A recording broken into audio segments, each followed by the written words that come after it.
Hi, അപ്പോൾ കഴിഞ്ഞ വീഡിയോയിൽ നമ്മൾ ഈ ഒരു ഡ്രസ്സിൻ്റെ കട്ടിങ് വീഡിയോ ആണ് കാണിച്ചത്. അപ്പോൾ ഇന്ന് നമുക്ക് ഇതിൻ്റെ സ്റ്റിച്ചിങ് ഫുള്ളായിട്ട് കാണാം കേട്ടോ. അപ്പോൾ എല്ലാവർക്കും സിമ്പിളായിട്ട് തയ്ക്കാൻ പറ്റിയ, വീട്ടിലിടാൻ പറ്റിയ നല്ലൊരു ഡ്രസ്സാണിത്. അപ്പോൾ എല്ലാവരും വീഡിയോ ലൈക്ക് ചെയ്തിട്ട് കാണാം. അപ്പോൾ കട്ടിങ്ങിൻ്റെ ഭാഗം കാണാത്തവർക്ക് ലിങ്ക് ഞാൻ കമൻറ്റിൽ പിൻ ചെയ്യാം കേട്ടോ.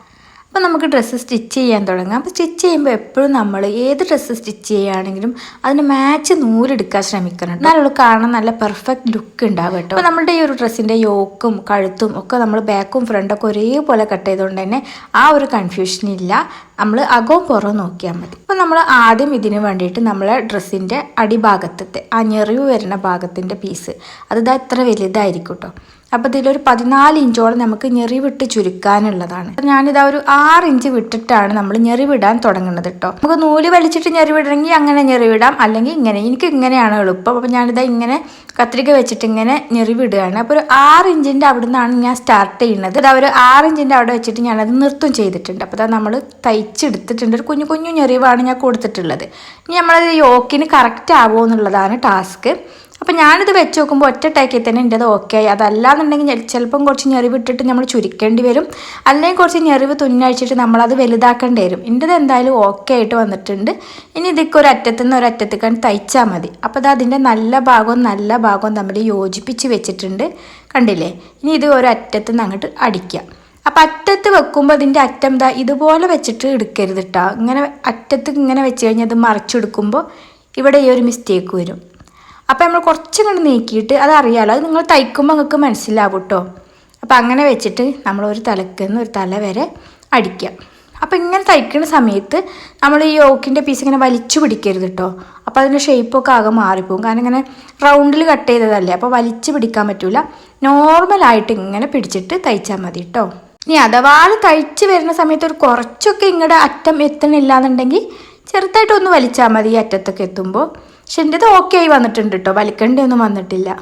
അതിൻ്റെ ഇടയ്ക്ക് ഞാനൊരു കാര്യം കാണിച്ചു തരാം. അതായത് കഴിഞ്ഞ പ്രാവശ്യം ഞാൻ പാഡ് പരിചയപ്പെടുത്തിയ സമയത്ത് കുറേ കൂട്ടുകാർ പറഞ്ഞിട്ടുണ്ടായിരുന്നു, ഇപ്പോൾ ഒക്കെ കപ്പാണ് താത്ത യൂസ് ചെയ്യുന്നത് എന്നൊക്കെ കേട്ടോ. അപ്പോൾ അങ്ങനെ കപ്പ് യൂസ് ചെയ്യുന്നവരാണെങ്കിൽ നല്ല ക്വാളിറ്റി ഉള്ള കപ്പ് യൂസ് ചെയ്യാൻ ശ്രമിക്കണം. അപ്പോൾ ഇത് കണ്ടോ, ഇത് എവർട്ടിൻ്റെ മെൻസ്ട്രൽ കപ്പാണ് കേട്ടോ. അപ്പോൾ എവർട്ടിൻ്റെ മെൻസ്ട്രൽ കപ്പ് നിങ്ങൾക്ക് വിശ്വസിച്ച് യൂസ് ചെയ്യാം. കാരണം ഇത് ഉണ്ടാക്കിയിട്ടുള്ളത് മെഡിക്കൽ ഗ്രേഡ് സിലിക്കൺ കൊണ്ടാണ്. അതുപോലെ തന്നെ സ്കിന്നിന് യാതൊരുവിധ ഇറിറ്റേഷൻസും ഉണ്ടാവാത്ത വിധമാണ് കേട്ടോ. അപ്പോൾ ഇതാണ് നമ്മുടെ എവർട്ടിൻ്റെ മെൻസ്ട്രൽ കപ്പ്. ഇത് ഇങ്ങനെ നല്ലൊരു ബോക്സിലാണ് കേട്ടോ വരുന്നത്. ഇനി നമുക്ക് ഉപയോഗം കഴിഞ്ഞാൽ എടുത്ത് വെക്കാണ്ടിട്ട് ഇങ്ങനെ ഒരു പൗച്ചും ഉണ്ട് കേട്ടോ. അപ്പോൾ എവർട്ടിൻ്റെ ഈ ഒരു കപ്പ് നമുക്ക് നല്ല കംഫർട്ടോട് കൂടി യൂസ് ചെയ്യാം. അതുപോലെ തന്നെ 12 മണിക്കൂർ പ്രൊട്ടക്ഷൻ ആണ് നമുക്കിത് കിട്ടുന്നത് കേട്ടോ. അപ്പോൾ എവർട്ടിൻ്റെ ഈ കപ്പ് നല്ല സോഫ്റ്റ് ആണ്, നമുക്ക് ഈസി ആയിട്ട് തന്നെ യൂസ് ചെയ്യാൻ പറ്റും. അപ്പോൾ നമുക്ക് ഇത് ഉപയോഗിച്ചിട്ട് നമ്മൾ സാധാരണ ചെയ്യുന്ന എല്ലാ കാര്യങ്ങളും നല്ല കംഫർട്ടോട് കൂടി തന്നെ ചെയ്യാൻ പറ്റും കേട്ടോ. അപ്പോൾ മെൻസ്ട്രൽ കപ്പ് യൂസ് ചെയ്യുന്നവരൊക്കെ എവർട്ടിൻ്റെ ഈ ഒരു ക്വാളിറ്റി ഉള്ള മെൻസ്ട്രൽ കപ്പ് യൂസ് ചെയ്യാൻ നോക്കുക. അതുപോലെ തന്നെ കപ്പ് യൂസ് ചെയ്യാത്തവരും ഇതൊന്ന് വാങ്ങിച്ചൊന്ന് ട്രൈ ചെയ്ത് നോക്കുക. നമ്മുടെ ആ ഒരു സമയങ്ങളിൽ നല്ല കംഫർട്ടായിട്ട് തന്നെ നമുക്ക് ഇരിക്കാൻ പറ്റും.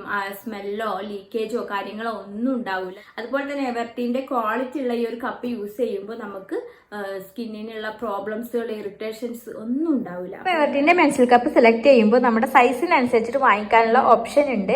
അതുപോലെ തന്നെ ടീനേജേഴ്സിനായിട്ട് എക്സ്ട്രാ സ്മോൾ എവർട്ടിനിൽ ഉണ്ട് കേട്ടോ. ഇത് ആമസോണിലും ഫ്ലിപ്കാർട്ടിലും അങ്ങനെയൊക്കെ കിട്ടും. പിന്നെ ഇതിന് വാങ്ങിക്കാനുള്ള ലിങ്കൊക്കെ ഞാൻ ഡിസ്ക്രിപ്ഷനിൽ കൊടുക്കട്ടെ. അപ്പോൾ എന്തായാലും ഒന്ന് ചെക്ക് ചെയ്ത് നോക്കിയൊക്കെ എവർട്ടിൻ്റെ മെൻസ്ട്രൽ കപ്പ് കേട്ടോ. അപ്പോൾ അതിൻ്റെ ഒരു പരിപാടി കഴിഞ്ഞിട്ടുണ്ട്. അപ്പോൾ ഇതിൻ്റെ മുകളിലൂടെ ഔട്ട്ലൈനായിട്ട് ഞാൻ അടിക്കണമില്ല. നമുക്കിവിടെ ലേസ് വെക്കാം, ഞെറിവ് ഇട്ടുകൊടുക്കാം, അങ്ങനെയൊക്കെ ചെയ്യാം. ഇനി നമുക്കിതിന് കഴുത്തടിച്ചു കൊടുക്കണം. അപ്പോൾ ഇങ്ങനെ കഴുത്തടിക്കുമ്പോൾ ഈ ഫേസ് ആദ്യം തന്നെ മടക്കി അടിച്ച് വൃത്തിയിലൊക്കെ വെക്കാം. ഞാൻ പക്ഷേ അങ്ങനെയൊന്നും ചെയ്യണില്ല കേട്ടോ.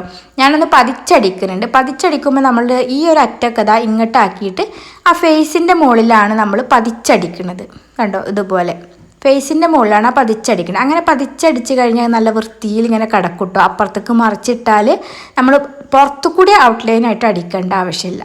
എനിക്കൊരു ഡ്രസ്സിൻ്റെ കഴുത്തിൻ്റെ പുറത്തു കൂടി വെറുതെ ഒരു സ്റ്റിച്ച് കൊടുക്കുമല്ലോ, അതെനിക്കെന്തോ ഇഷ്ടമല്ല കേട്ടോ.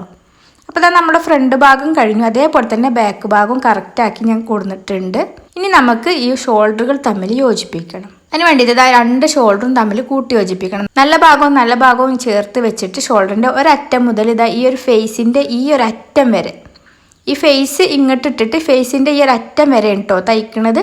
അങ്ങനെ തയ്ച്ചത് അതുപോലെ പെർഫെക്റ്റ് ആയിട്ട് നമുക്കിത് ഇങ്ങോട്ട് ഉള്ളിലേക്ക് ഇട്ടാൽ നമ്മൾ കഴുത്തിൻ്റെ സൈഡിൽ കൂടെ സ്റ്റിച്ചും ഒന്നും കാണാതെ നല്ല വൃത്തിയിൽ കിട്ടും കേട്ടോ. ഇനി നമുക്കത് വേണമെങ്കിൽ ഇങ്ങനെ തയ്ച്ച് പിടിപ്പിക്കാം, ഹെമ്മിങ് ചെയ്യാം, ഒക്കെ ചെയ്യാം. ഞാൻ പക്ഷേ ആ ഒരു പൂക്കളുടെ ഇടയിൽ ചെറിയ ഓരോ സ്റ്റിച്ച് ഇട്ട് കൊടുത്തിട്ട് ഫേസ് ഇപ്പുറത്തേക്ക് മറിഞ്ഞ് വരാത്ത രീതിയിലാക്കിയിരിക്കാൻ കേട്ടോ. അപ്പോൾ അതാ നമ്മുടെ കഴുത്ത് നല്ല പെർഫെക്റ്റ് ആയി വന്നിട്ടുണ്ട്. ഫേസ് തിരിച്ച് വരാതിരിക്കാൻ ഞാൻ കുഞ്ഞു കുഞ്ഞു സ്റ്റിച്ച് ഇട്ട് കൊടുത്തിട്ടുണ്ട്. അതുപോലെ പതിച്ചടിച്ച കാരണം നല്ല വൃത്തിയിൽ കിടക്കുന്നുണ്ട്. പിന്നെ നമ്മളെ ഷോൾഡർ അങ്ങനെ യോജിപ്പിച്ചതുകൊണ്ട് കണ്ടില്ലേ അത് നല്ല വൃത്തിയിൽ ഇരിക്കുന്നുണ്ട്. ഇനി നമുക്ക് അടുത്തത് കൈയാണ്. അപ്പോൾ കൈ വീതിയുള്ള എലാസ്റ്റിക് നടു കട്ട് ചെയ്തിട്ട് ഞാൻ വീതി കുറച്ചിരിക്കുകയാണ് കേട്ടോ. അപ്പോൾ ഇതിൻ്റെ നീളം എന്ന് പറയുന്നത് 8.5 ഇഞ്ചാണ്. അപ്പോൾ നമുക്ക് കൈൻ്റെ അറ്റത്ത് എലാസ്റ്റിക് പിടിപ്പിക്കാം. അപ്പോൾ ഞാൻ സാധാരണ മടക്കി അടിച്ചതിന് ശേഷം അതിൽ എലാസ്റ്റിക് കോർക്കാറാണ്. ഇപ്രാവശ്യം ഞാൻ എലാസ്റ്റിക്കും കൂടി ചേർത്ത് വെച്ചിട്ടാണ് കേട്ടോ തയ്ക്കുന്നത്. ഇങ്ങനെ തയ്ക്കുമ്പോൾ പക്ഷേ എലാസ്റ്റിക്കുമ്പോൾ നമ്മൾ സ്റ്റിച്ച് കുടുങ്ങാൻ പാടില്ല. അത് അതിൻ്റെ ഉള്ളിൽ പെടുന്ന തരത്തിൽ ഇങ്ങനെ ആക്കിയെടുക്കണം. എളുപ്പം നമുക്ക് അതിൻ്റെ അറ്റം മടക്കി അടിച്ചതിന് ശേഷം പാൻറ്റിന് വള്ളി കോർക്കണ പോലെ എലാസ്റ്റിക് കോർക്കലാണ് കേട്ടോ. ഞാൻ എന്തായാലും ഇപ്രാവശ്യം ഇങ്ങനെയാണ് തയ്ച്ചിട്ടുള്ളതെന്ന് മാത്രം. അപ്പോൾ അതാ നമ്മൾ 2 കൈയും എലാസ്റ്റിക്കൊക്കെ ഇട്ട് പെർഫെക്റ്റായി കിട്ടിയിട്ടുണ്ട്. ഇനി നമുക്ക് നമ്മുടെ ഷോൾഡറിൽ യോജിപ്പിക്കുക വേണ്ടുള്ളൂ. അപ്പോൾ നമ്മൾ കൈയിൻ്റെ സെൻറ്റർ ഒന്ന് മാർക്ക് ചെയ്തിട്ടുണ്ടായിരുന്നു. അപ്പോൾ സെൻറ്ററും ഷോൾഡറിൻ്റെ സെൻറ്ററും കൂടി യോജിപ്പിച്ച് വെച്ചിട്ട് ഞാൻ കൈ വെച്ചിട്ട് ഇങ്ങനെ പതുക്കെ ഈ അറ്റം കൊണ്ടുപോയിട്ട് ഇത് കറക്റ്റ് ഉണ്ടോ അങ്ങോട്ടും ഇങ്ങോട്ടും എത്തുന്നുണ്ടോ നോക്കിയിട്ടാണ് ഇതാക്കുക. അപ്പോൾ നോക്കുമ്പോൾ അങ്ങോട്ടും ഇങ്ങോട്ടും എത്തുന്നുണ്ട്, പെർഫെക്റ്റ് ആണ്. അപ്പോൾ ഞാനൊരു അറ്റത്തു നിന്ന് ഒരറ്റം വരെ അടിച്ചിട്ട് ഇതാ ഇങ്ങോട്ട് എത്തിയിട്ടുണ്ട്. അപ്പോൾ 2 അറ്റത്തേക്കും എത്തിയിട്ടുണ്ട്. അപ്പോൾ അഥവാ നമ്മളിങ്ങനെ തയ്ക്കുന്ന സമയത്തേക്ക് ഈ ഒരു അറ്റത്തേക്ക് ഇങ്ങോട്ട് എത്തണില്ല, കൈ എത്തണില്ലെങ്കിൽ ആ കൈ വലിക്കുക, അല്ലെങ്കിൽ ഷോൾഡറിൻ്റെ അവിടെ എത്തണില്ലെങ്കിൽ അത് വലിക്കുക. അങ്ങനെ ചെയ്തിട്ട് നമുക്കത് ഒപ്പാക്കി എടുക്കാൻ പറ്റും കേട്ടോ. അപ്പോൾ നമ്മുടെ ഡ്രസ്സിൻ്റെ ഒരുവിധം പണികളൊക്കെ കഴിഞ്ഞു. ഇനി ഡ്രസ്സിൻ്റെ ഷേപ്പിംഗ് ആണ്. അപ്പോൾ ഷേപ്പ് ചെയ്യുന്നതിൻ്റെ മുമ്പ് കൈയിൻ്റെ ഒരു അറ്റം മുതൽ താഴെ വരെ നീളത്തിൽ തയ്ക്കുക. അതിനുശേഷം ഇട്ട് നോക്കിയിട്ടോ അല്ലെങ്കിൽ ഒരു നമ്മളെ അളവ് ഡ്രസ്സ് വെച്ചിട്ടോ അല്ലെങ്കിൽ ടാപ്പ് വെച്ച് അളന്നിട്ടോ കറക്റ്റ് ഷേപ്പാക്കി എടുക്കുക കേട്ടോ. അങ്ങനെ ഡ്രസ്സ് മൊത്തം അങ്ങോട്ട് ഷേപ്പ് ചെയ്ത് കഴിഞ്ഞപ്പോൾ നമുക്ക് ഇവിടെ നല്ലൊരു പൊള്ളപ്പൊക്കെ ഉണ്ട് തോന്നിട്ടോ. അപ്പോൾ ഇവിടെ നമ്മൾ നന്നായിട്ട് കുഴിച്ച് കൊടുത്താൽ മതി. നന്നായിട്ട് കുഴിച്ച ഷേപ്പ് ചെയ്താൽ കറക്റ്റ് ആകും കേട്ടോ.